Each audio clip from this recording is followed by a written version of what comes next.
everybody, and a very big congratulations to Taylor Swift and Travis Kelce. They announced their engagement, and I'm very happy.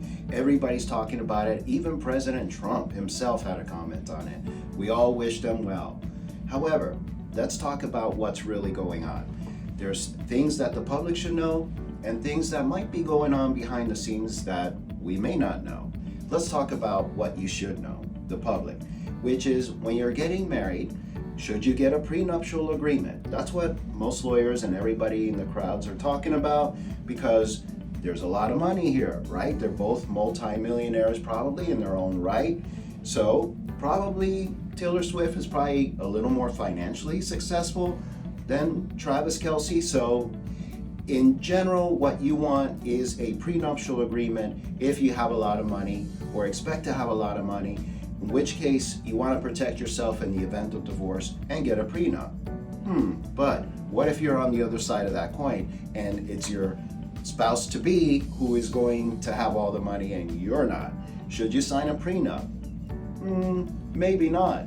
Something to think about. So anyway, that's public information.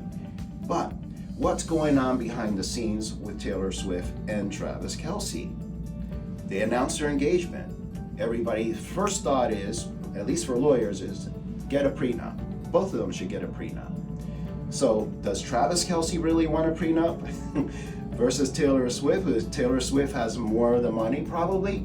Well, he probably wouldn't want one. Now, would he probably agree to one because he's successful in his own right? Maybe, and he wants to get married. But the question becomes, is that when you have a power couple, or at least one person who's a very powerful, financially influential person, what's really going on behind the scenes? Well, they're testing the market. They're started dating, you see them together in public, he attends her concert, she attends his games, and there's cross-marketing here to help them both stay in the public eye, which has worked great. And notice how they dated a while.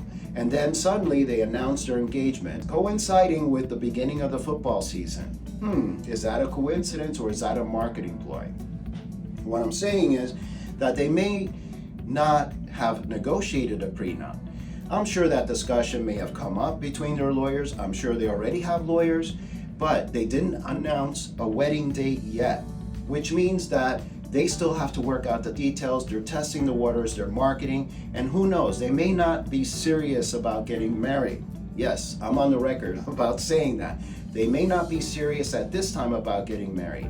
Otherwise, they would already have a prenup signed, sealed, and delivered, and they would have announced a wedding date. So they're testing the water, maybe for marketing purposes only with no intention of getting married, or maybe they're just testing the waters of the relationship and plan to marry at a later date.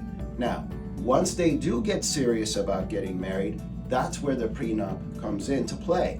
So you see, it's not the announcement, it's not the pretty ring. If you really want to know if they're getting married, let's see them sign a prenup and announce a wedding date. And you think Taylor Swift and Travis Kelce don't know to get a prenup? Of course, they have teams of lawyers, each of them.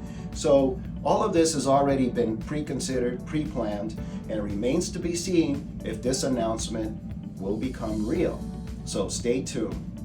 Thank you.